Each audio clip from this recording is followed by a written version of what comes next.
Á ferðum okkar náttúruna náum við alls konar myndum af allskyns dýrum. Hér var verið að klöngrast yfir sker til að gera sig kláran fyrir köfun. Þessir félagar eru ótrúlega flottir og virtust ekki hrifnir af ferðalagi kafarans þarna í bjarginu. Skarfar þessir voru í Grímsey á Steingrímsfirði á Ströndum. Já, stundum hittir maður á frábær sjónarhorn sem einfaldlega verður bara að mynda.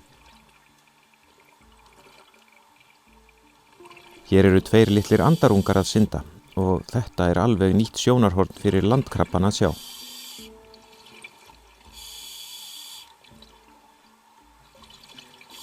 Þessar myndir eru teknar í Nesgjá í Keldukörfi og svona fallegar myndir væri synd að leyfa ekki fólki að sjá.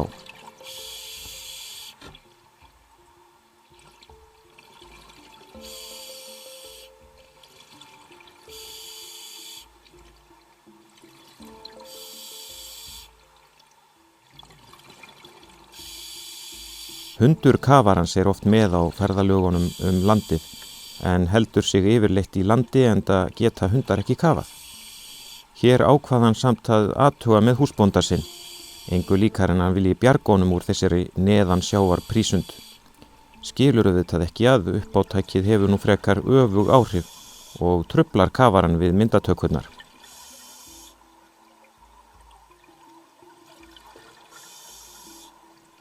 Hér er vinkona kafarans, steinbíturinn Stefanía, komin til að fá sitt ásamt félögum sínum.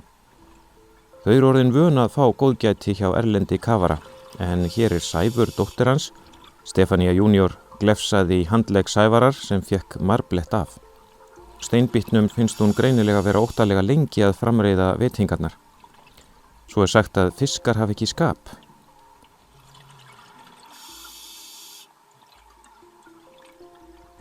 Og hér kemur Stefanía junior aftur, svona eins og til að biðjast fyrirgefningar.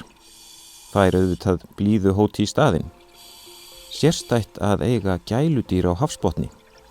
Ævintýri í Maraþaraborg.